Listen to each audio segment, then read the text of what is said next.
Hello दोस्तों, कहानी की शुरुआत होती है और हमें एक बच्चे की आवाज़ आती है। वो कहता है कि मैंने एक खूबसूरत चीज़ ढूंढी। जिस पर वो लड़की पूछती है कि क्या वो खतरनाक है, जिस पर बच्चा जवाब देता है कि इससे कुछ भी नहीं बदलने वाला। हाँ, और हमें आर्थर दिखाया जाता है। उसके सामने वो राक्षस होता है और वो उसको देख रहा होता है। आर्थर सोचता है ये चीज़ है क्या और मैं यहाँ कैसे आया। फिर वो सोचता है कि ये ज़्यादा अहम नहीं है और फिर उसके ऊपर हमला कर देता है, लेकिन वो एक झटके में उस बेचारे को साइड पर फेंक देती है। वो आर्थर से कहती है कि मैं तुम्हारी दुश्मन नहीं हूँ बल्कि तुम्हारी ही तरफ हूँ, जिस पर आर्थर चौंक जाता है और कहता है कि तुम हो क्या चीज़। लेकिन तभी वो उठ के दूसरी तरफ चली जाती है। वो जाके फल इकट्ठा करने लगती है और कहती है कि ये फल तुम्हारे खाने के काम आएंगे। तुम्हें भूख लगी होगी, अगर नहीं भी लगी तो भी खा लो, इससे तुम ठीक हो जाओगे। लेकिन तभी वो कहता है कि तुम सुन नहीं रही मैं क्या कह रहा हूँ। फिर उसकी हड्डियां दर्द करने लगती है और वो रोने लगता है। तभी वो जीव कहती है कि तुम्हें तो खुश होना चाहिए, तुम बच गए, वरना इतनी ऊपर से गिरने से कोई नहीं बचता। आर्थर कहता है कि तुम कौन हो। तभी वो कहती है कि पहले खाना खाओ, अगर तुम खाना नहीं खाओगे तो मैं तुम्हें नहीं बताऊंगी। तभी आर्थर सब कुछ खाने लगता है, लेकिन तभी वो कहती है कि धीरे से खाओ। फिर वो पूछती है कि बताओ क्या पूछना है तुम्हें, जिस पर आर्थर कहता है कि मेरी मम्मी और मेरे पापा कैसे हैं। जिस पर वो कहती है कि मैंने उन्हें नहीं देखा, लेकिन हाँ मैं उन्हें ढूंढ रही हूँ, लेकिन मुझे वो नहीं मिल रहा है, लेकिन मुझे कुछ मिलता जुलता मिला है। फिर वो आर्थर को वो जगह दिखाने लगती है जहाँ पर हमला हुआ था। वो कहते हैं कि उन्हें अपना सफ़र शुरू किए बहुत दिन हो चुके हैं। आर्थर कहता है कि वो ठीक है, वो सबके सब ठीक है। और तभी उसको देखकर कहता है कि तुम्हारा शुक्रिया, ये सच में बहुत अच्छी खबर थी। जिस पर वो कहते हैं कि मेरा नाम सिल्विया है। आर्थर कहता है कि तुम्हारा बहुत बहुत शुक्रिया सिल्विया। तभी सिल्विया की छाती पे हमें एक निशान दिखाया जाता है। फिर हमें फिर से उसी बच्चे की झलक दिखाई जाती है। वो कहता है कि तुम्हें क्या लगता है कि अब मुझे क्या करना चाहिए। जिस पर लड़की कहती है कि तुम जानते हो तुम्हें क्या करना चाहिए। जिस पर वो लड़का जवाब देता है कि अगर मैं राज नहीं रख पाया तो फिर क्या होगा। तब लड़की कहती है कि अगर तुम राज नहीं रख पाए फिर हमें आर्थर खाना खाता हुआ नजर आता है और हमें एक टाइम गैप दिखाया जाता है जिसके अंदर आर्थर सो रहा होता है और वो कह रहा होता है कि मेरी और सिल्विया की अच्छी बन रही है, मेरा हाथ अब ठीक हो चुका है, मुझे घर वापस जाना है अपने परिवार के पास, लेकिन लगता है कि ये जल्दी नहीं होने वाला। सिल्विया ने कहा कि मैं एल्जियन के जंगलों के छोर पर हूँ, यह जगह खूंखार जानवरों और बुरे लोगों से भरी पड़ी है, लेकिन सिल्विया कहती है कि वो लोग यहाँ पर नहीं आ सकते। सिल्विया कहती है कि मैं जानती हूँ कि तुम वापस आ चाहते हो, लेकिन वापस जाने के लिए हमें जगह और ताकत की दरकार रहेगी जो कि मेरे पास अभी नहीं है। हमें आर्थर लकड़ी उठा के मशक करता हुआ नजर आता है। तभी सिल्विया उसे देखकर कहती है कि मुझे अच्छा लगा कि तुम्हारे जोड़ अब नहीं दर्द कर रहे। सिल्विया कहती है कि मैं देख पा रही हूँ कि तुम अच्छे से घूम फिर रहे हो। तभी आर्थर कहता है कि छोटे आर्थर को डराने के लिए सिल्विया का ये रूप काफी था, लेकिन एक बात मैं कहूँगा कि इसके रूप को देखकर कोई भी इसके पास आना नहीं चाहेगा। ये बहुत ही ज्यादा भयानक लगती है, लेकिन इसका दिल बहुत ही ज्यादा अच्छा है। सिल्विया ने मेरा बहुत ध्यान रखा और मेरे लिए हमेशा फिक्रमंद रही, लेकिन उसने कभी भी मुझे अपने मासी के बारे में नहीं बताया। ऐसा तो हो ही नहीं सकता कि उसका कोई मासी ना हो, लेकिन कभी भी उसने उसके बारे में बात नहीं की। शायद वो बात ही नहीं करना चाहती, लेकिन वो बहुत प्यारी और अच्छी है। फिर आर्थर मशक छोड़ अपना ध्यान लगाने लगता है और माना को जागरूक कर लेता है, जिसको देखकर सिल्विया कहती है कि तुमने इतनी सी उम्र में माना को काबू कर लिया। वो अपने माना को जागरूक कर लेती है और कहती है कि तुम जानती हो कि मैं क्या कर रही हूँ। तभी आर्थर कहता है कि हाँ मैं जानता हूँ, तुम अपने माना को बना रही हो और उसी वक्त उसका इस्तेमाल भी कर रही हो। जिस पर वो कहती है कि हाँ सही कहा। तभी आर्थर कहता है कि ये बिल्कुल हवाई जहाज के जैसा है, वो उड़ने के लिए अपनी ऊर्जा का इस्तेमाल करता है, लेकिन तभी वो उड़ते हुए ऊर्जा भी बना रहा होता है। सिल्विया कहती है कि इंसानों के लिए ये करना बहुत ज्यादा मुश्किल होता है, लेकिन हम जैसे मानवबिस्ट के लिए ये करना बहुत ही आसान है। फिर सिल्विया आर्थर से पूछती है कि बताओ मुझे, क्या तुम ये सीखना चाहते हो। जिस पर वो कहता है कि हाँ मैं सीखना चाहता हूँ। तभी सिल्विया उससे पूछती है कि पहले मुझे ये बताओ कि अगर तुम्हें मैं ये सिखा दूंगी तो तुम क्या करोगे। जिस पर आर्थर हैरान हो जाता है। सिल्विया कहती है कि अगर मैंने ये तुम्हें सिखा दिया तो तुम बहुत ज्यादा ताकतवर हो जाओगे और इस ताकत का तुम क्या फायदा उठाओगे ये मुझे बताओ। तब वो कहता है कि मैं इस ताकत से क्या करूंगा और सोचने लग जाता है। उसे अपनी माँ, अपने बाबा और अपने दोस्त याद आते हैं और फिर वो गुस्से में कहता है कि मैं उन लोगों को खत्म कर दूंगा जो मुझे मेरे लोगों से दूर करेंगे। और तभी वो उसके सिर पे एक बजाती है।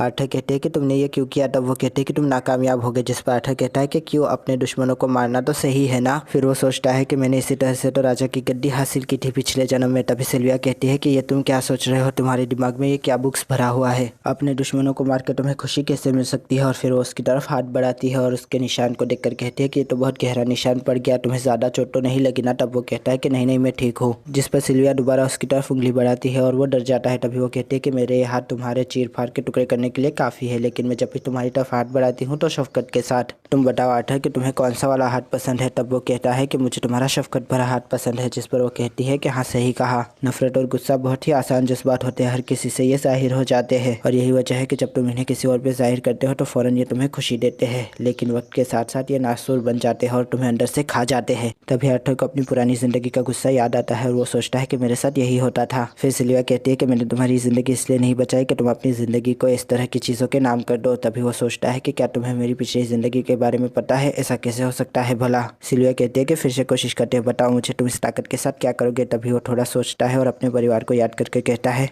आर्थर कहता है कि मैं अपने लोगों की हिफाजत करूंगा इस ताकत से। तभी सिल्विया कहती है कि एकदम सही जवाब, चलो अब तुम्हें तैयार करते हैं। हमें सिल्विया जैसा दूसरा जीव नजर आता है। वो कहता है कि सिल्विया तुम यहाँ पर छुपी हो तो मुझसे नहीं भाग सकती। इस दुनिया में कोई भी ऐसी जगह नहीं है जहाँ पर तुम छुप सको। और फिर वहाँ से उड़ जाता है। हम देखते हैं कि वो जीव जहाँ से उड़ के गया होता है वहाँ पीछे एक ड्रैगन की लाश पड़ी हुई होती है। हमें राजा ग्रे का कमरा दिखाया जाता है। वो एक तरफ चारपाई पे बैठा हुआ होता है, लेकिन तभी वो दरवाजा खोल देता है। दरवाजे पे उसकी मुखादमा उसे देखकर चौंक जाती है और कहती है कि आपको शुभ बब्बा खैर हो राजा ग्रे। सारी मुखादमा उसे सलाम पेश करती है, लेकिन वो एक कमरे में चला जाता है और अपनी मेडल वाली फोटो को देखने लगता है। वो सोचता है कि राजा तो मैं नाम का हूँ, सारी ताकत तो सभा के पास है। तभी उसका वजीर कहता है कि आपको यहाँ देखकर बहुत खुशी हुई राजा ग्रे। वो सोचता है कि वक्त आया जब सराय कम होकर जन्मदर तेजी से नीचे गया, जिस वजह से बड़ी बड़ी रियासतों की जगह छोटे छोटे राजाओं ने ले ली और बड़ी बड़ी जंगों की जगह उनकी लड़ाइयों ने। जो बचे वो तानाशाह कहलाए मेरी तरह। तभी वो वजीर उसके पास आ जाता है और कहता है आपका खुशामबेग हो। आपकी दौलत, शोहरत और ताकत के चर्चे दूर दूर तक हो रहे हैं। लेकिन तभी राजा ग्रे कहता है कि मुझे अब इन सबसे कोई बैठ नहीं, मैं ये सब कुछ छोड़ रहा हूँ मार्लोन। ये कह के वो वापस चला जाता है और हमें उसका ताज टूटा हुआ नजर आता है। फिर हम देखते हैं कि उसके कमरे में चीज़ें बिखरी हुई होती है।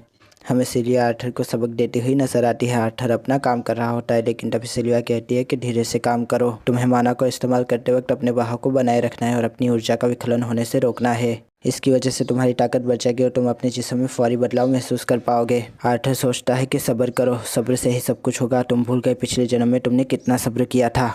किंग ग्रे कहता है कि मैंने बहुत मेहनत की है इस ताकत को हासिल करने के लिए, ये इतनी आसानी से नहीं मिलती। और तभी वो सुअर उसके ऊपर हमला कर देता है, लेकिन वो एक झटके में उसका काम तमाम कर देता है। फिर आर्थर कहता है कि जिस तरह से की को काबू किया था उसी तरह से इसे भी काबू करो। और देखते ही देखते वो उसे काबू कर लेता है। आर्थर मानव को इस्तेमाल करके फिर से बनाने में कामयाब हो जाता है। तभी सिल्विया कहती है कि बहुत अच्छे, अभी इधर आओ। लेकिन जैसे ही आर्थर उसके पास आता है वो उसे झपट्टा मार के एक तरफ कर देती है। फिर सिल्विया उसे पत्थरों में छिपा देती है। आर्थर कहता है कि ये तुमने क्यों किया? तभी सिल्विया कहते हैं कि बिल्कुल भी आवाज़ मत करना। तभी आर्थर देखता है कि वहाँ पर सिल्विया जैसा ही दूसरा बंदा आ जाता है। सिल्विया कहते हैं कि आखिरकार तुमने मुझे ढूंढ ही लिया। तभी वो कहता है कि तुम्हारे खून की महक मैं कभी नहीं भूल सकता, अब चलो मेरे साथ अकेली। तभी सिल्विया कहती है कि नहीं, जिस पर वो कहता है कि मैं तुमसे लड़ाई तो नहीं करना चाहता, लेकिन फिर वो अपने जादू से उसके ऊपर हमला कर देता है। आर्थर ये देखकर घबरा जाता है, लेकिन सिल्विया उसे मन में कहती है कि चिल्लाना मत वरना वो तुम्हें देख लेगा। तभी वो कहता है कि ठीक है। वो दूसरा जीव कहता है कि सिल्विया अगर तुम मेरे साथ लड़ाई करोगी तो जल्द ही मर जाओगी, चलो मेरे साथ। तभी सिल्विया कहते हैं कि सही कहा, मैं भी यही कह रही थी कि मुझसे लड़ाई करोगे तो मर जाओगे। और उसके बाद वो अपना कवच तोड़ देती है। हम देखते हैं कि सिल्विया एक खूबसूरत सफ़ेद ड्रैगन के रूप में हमें नजर आती है और तभी वो उसके ऊपर हमला कर देती है। और वो कहता है कि इस तरह से तो तुम जल्द ही मर जाओगी। तब वो कहती है कि मुझे कोई फ़र्क नहीं पड़ता।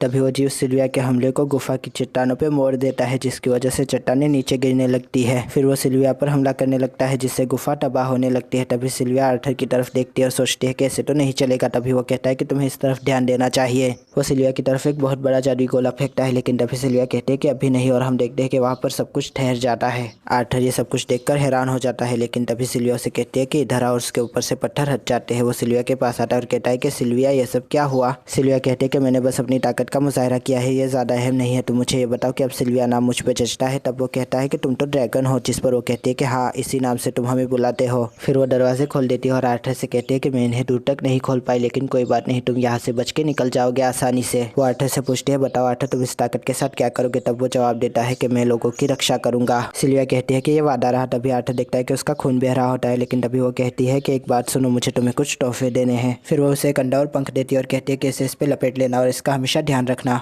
फिर वो कहती है कि एक आखिरी चीज़, और ये कहकर आर्थर को छूती है। तभी उसके हाथों पे निशान बनने लगते हैं। आर्थर कहता है कि ये क्या हुआ? जिस पर वो कहती है कि तुम्हें वक्त आने पर पता चल जाएगा। फिर सिल्विया कहती है कि मुझे शर्म आ रही है, लेकिन मुझे ये कहना होगा। मैं चाहती तो तुम्हें पहले भी यहाँ से भेज सकती थी, लेकिन मैं नहीं चाहती थी कि तुम यहाँ से कहीं भी जाओ, इसलिए मैंने तुम्हें रोक के रखा। जिस पर वो कहता है कि ऐसा क्यों किया तुमने? जिस पर सिल्विया कहती है कि तुम मुझे अच्छे लगे, तुम्हारा साथ मुझे अच्छा लगा इसलिए। आर्थर कहता है कि मैं तुम्हारी मदद करूंगा, मैं तुम्हें बचाऊंगा, मैं तुम्हें बचा सकता हूँ ना? तभी सिल्विया कहती है कि आर्थर तुम हमेशा खुश रहोगे, बताओ मुझे। आर्थर कहता है कि मैं वादा करता हूँ कि जब मैं ताकतवर हो जाऊंगा तब मैं। तभी सिल्विया कहती है कि एक ही वादा है हमारे बीच के, तुम हमेशा खुश रहोगे। जिस पर आर्थर सोचता है कि इसके बाद जो मैंने कहा वो कुदरती तौर पर मेरे दिल में कहाँ से आया मुझे पता ही नहीं चला। शायद ये इसलिए था क्योंकि मैंने उसके साथ एक वक्त गुजारा था और उसने मेरी बहुत ज़्यादा चिंता की थी, केयर की थी, इसीलिए शायद वो शब्द मेरे मुँह ऊपर आ गए। फिर आर्थर कहता है कि मुझे कोई फर्क नहीं पड़ता कि तुम क्या हो, तुम ड्रैगन हो या कोई जीव हो या फिर कोई हैवान हो, लेकिन तुम मेरी जिंदगी का एक अहम हिस्सा हो, तुम मेरे परिवार का अहम हिस्सा हो। जिस पर सिल्विया कहती है कि तुम्हारे पास एक माँ पहले से ही है। जिस पर आर्थर कहता है कि फिर तुम मेरी दादी हो। ये सुनकर सिल्विया हैरान हो जाती है, लेकिन आर्थर उसे देखकर कहता है कि तुम्हें क्या हुआ। तभी वो कहती है कि कोई बात नहीं और रोने लगती है और कहती है कि एक और बार मुझे उस नाम से बुलाओगे आर्थर। जिस पर आर्थर सिल्विया को फिर से दादी कहता है और सिल्विया कहती है कि मेरा बच्चा। फिर आर्थर पंख से अंडे को लपेट लेता है और दरवाजे में कदम रख देता है, लेकिन जाते हुए वो फिर से लौटता है और कहता है कि नहीं, मैं तुम्हें छोड़ के नहीं जाऊंगा सिल्विया। लेकिन सिल्विया तभी दरवाज़ा बंद कर देती है। देखते ही देखते दरवाजे बंद हो जाते हैं। सिल्विया पीछे मुड़ती है और सारी चीज़ों को फिर से शुरू कर देती है। तभी वो बड़ा सा गोला उसे लगता है और वो नीचे गिर जाती है। वो दूसरा जीव कहता है कि मजाक मत करो, तुम जानबूझ के इससे टकराई हो। मैं जानता हूँ कि इतने से तुम्हारा बाल भी बाका नहीं हो सकता। लेकिन तभी सिल्विया कहती है कि तू समझ गया और फिर उसके ऊपर हमला कर देती है। लेकिन वो राक्षस उसकी तरफ बढ़ रहा होता है और तभी वहाँ पर एक बहुत बड़ा धमाका होता है।